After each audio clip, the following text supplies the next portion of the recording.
Bili na kayo ng electric fan. Mura lang at solid pa. Warranty, isang buwan. Bili na kayo ng halaman. Masaya ito, mura lang. Mabango-bango ang halaman. Kaya bumili na kayo mga suke. Bili na kayo mga suke. Tay, ang ganda naman dito sa Maynila. Dikit-dikit bahay. Oo nga, tay. Kesa sa atin dun. Puro puno. At ang lilit pa ng mga bahay. Oo mga anak, dito na tayo magsisimula ng bagong buhay natin sa Maynila. Tara na.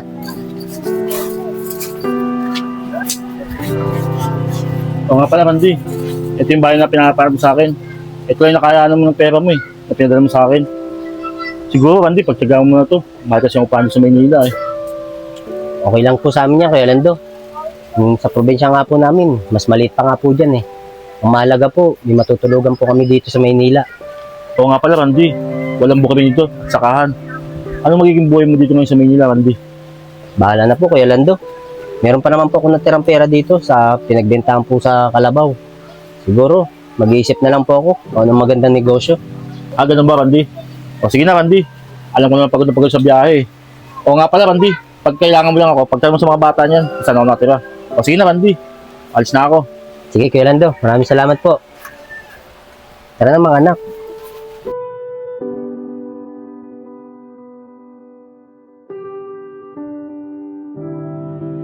Bili na kayo ng halaman. Mura lang to. Kuya, bibili po kayo? Murang-mura lang po yan. Kuya, magkano po yan? Ito. 100 po to kuya eh. Sandaan. Ba pwede, 50 na lang. Ano mga anak? Okay ba sa inyo yan? O tay, okay po sa amin yun. Para Si- kumakain na po tayo. Sige kuya, bibigyan na namin 50. Para may pambili na kaming bigas. O, ito kuya. Kuya, Sige kuya, maraming Wala. salamat. bibitin mo. Bili na kayo, electric fan. Bili na po kayo. Tay, ano bang gagawin natin dito? Tamang-tama to, pahingahan to anak. Tay, parang ngayon lang sila nagbenta dyan, ano? Tapos ang iitim pa nila. Oo nga anak eh. Mukhang galing sila sa mga probinsya. Kaya siguro sila maiitim. Tara na anak, kaya mo sila. Ano mga anak? Alis muna ako. Bibili ako ng bigas para makapagsaing na ako. Kayo muna ang bahala dito sa paninda natin ha. Sige po, tay. Ako na pong bahala dito. O sige na, alis na ako. Sige po.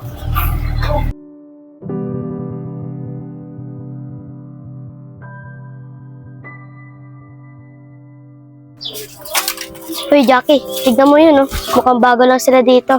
Oo nga, Risha, maitim. Tara, puntahan natin. Tara. Bili na kayo ng electric fan. Mura lang at solid pa. Warranty, isang buwan. Bili na kayo ng halaman. Masaya ito, mura lang. Mabango-bango ang halaman. Kaya bumili na kayo mga suke. Bili na kayo mga suke. Bili na po kayo mga suke.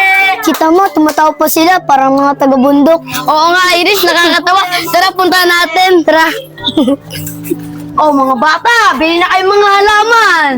Bango niyan. Tapos, electric fan. Ang lakas na ito, may warranty, 1 buwan. Anong warranty? Baka warranty. Oo nga, Jackie. Saan ba kayo galing, bundok? Ang itim na kasi. Alam ko na kung saan sila galing. Dun sa bundok ng maraming maiitim. Tama nga kayong tatlo. Dun kami galing. Bilahi kasi kami maitim, kaya ganito kulay namin. Bakit mga bata? Masama ba tumira dito sa Maynila? Mga maiitim? Oo, masama. Baka kumalat dito yung mga kaitiman nyo sa Maynila. Oo nga. Tara na nga, Jackie. Maiitim! Maiitim! Hindi na po kayo. Mga anak, ano? Nakabenta ba kayo? Oh, ba't ganyan mga mukha nyo? Saan tayo makakabenta niyan eh? Ganyan mga mukha nyo, mga malulungkot. Tay, dumaan po kasing bata dito. Nasad po kami ni Kuya Rawi na maitim. Di po kagaya sa atin, tay. Mababait yung tao. Dito po tayo sa Maynila, sa salbahay nila. Mga anak, huwag nyo na silang pansinin yung mga tao dito sa Maynila. Ngayon lang siguro sila nakakita ng mga maiitim, magaganda at mga gwapo. Alam nyo mga anak, dapat mga anak, maging proud kayo sa sarili ninyo. Kasi yung kulay natin, ayan ang kulay ng tunay na Pilipino. Morena at moreno. Opo, tay. Alam po namin yon. Ang mga lahi mga itim, maganda at mapogi. Tama yan anak, maging proud kayo sa sarili ninyo. O sige na, magligpit na kayo para makakain tayo, nakapagsaing na ako. Sige po, tay. Tara na.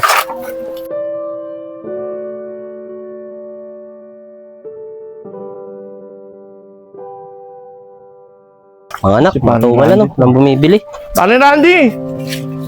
Dito pala kayo nakapwesto, pare. Oo pre, dito kami nakapwesto, ilang araw na. Baka mamaya may magalit sa amin dito eh. Dito kami nakapwesto. Maganda naman pala yung pwesto nyo rito eh.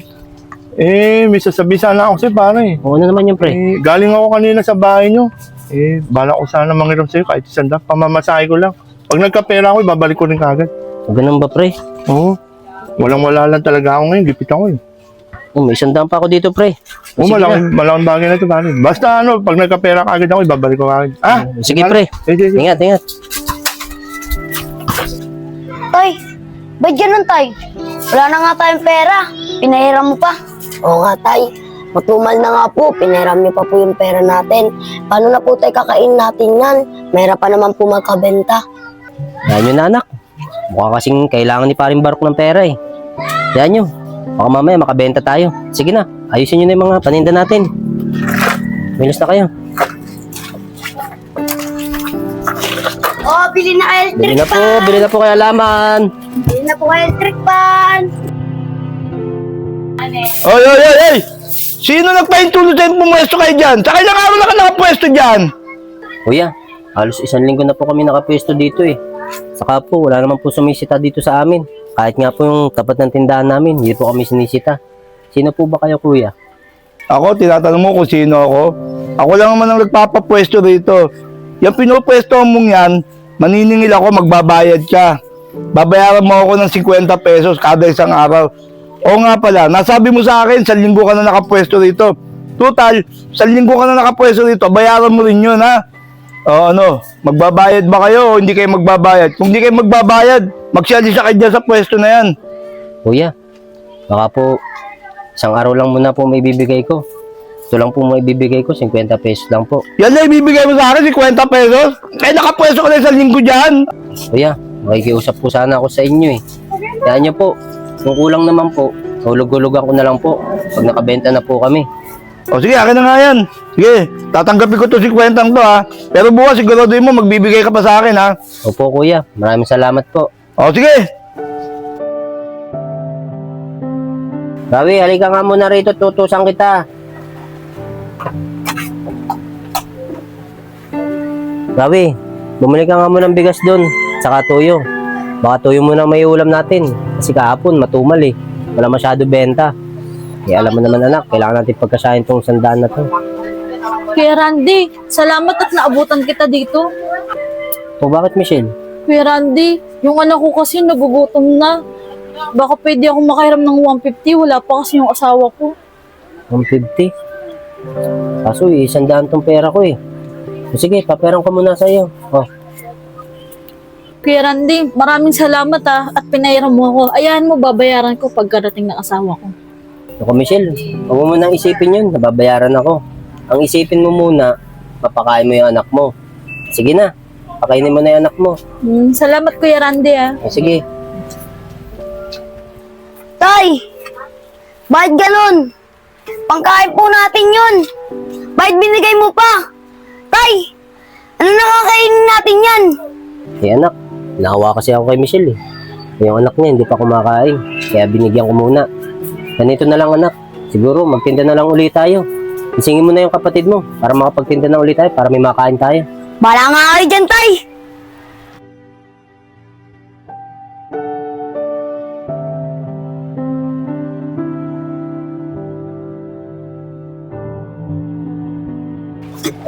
O Rawi, luto na ba yung sinaing natin? Opo, tay. Luto-luto na po.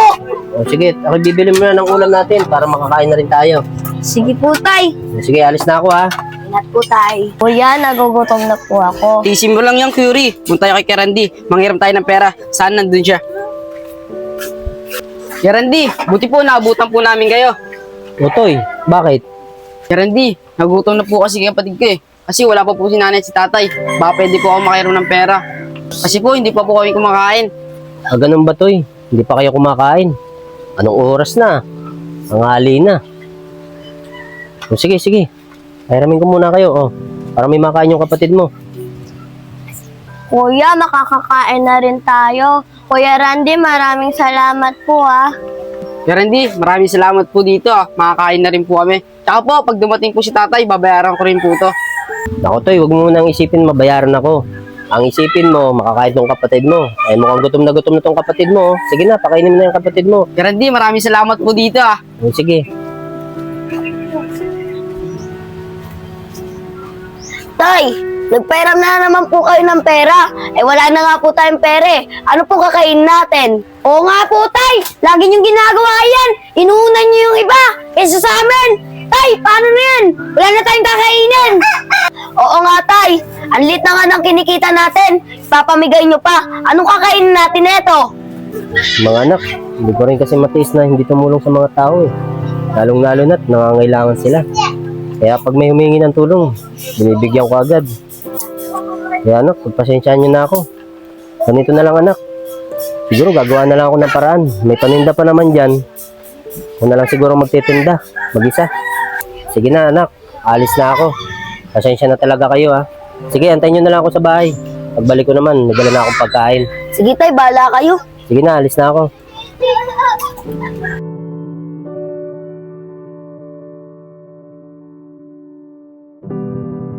Pre, yan na. Sigurado ako maraming pera yung bagong sahod yan. Eh pare, lapitan mo na. Uy! Pre, kunin mo yung bag nito, pre. Bigay mo na yan, namin yan. Kuya, ano ginagawa niyo? Sino ka? Nakikialam ka pa?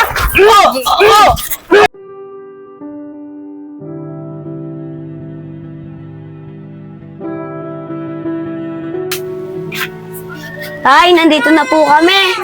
Tay, nabili na po pala yung isang electric fan. Tapos po yung mga halaman. O Tay, nakainom na po ba kayo ng gamot nyo?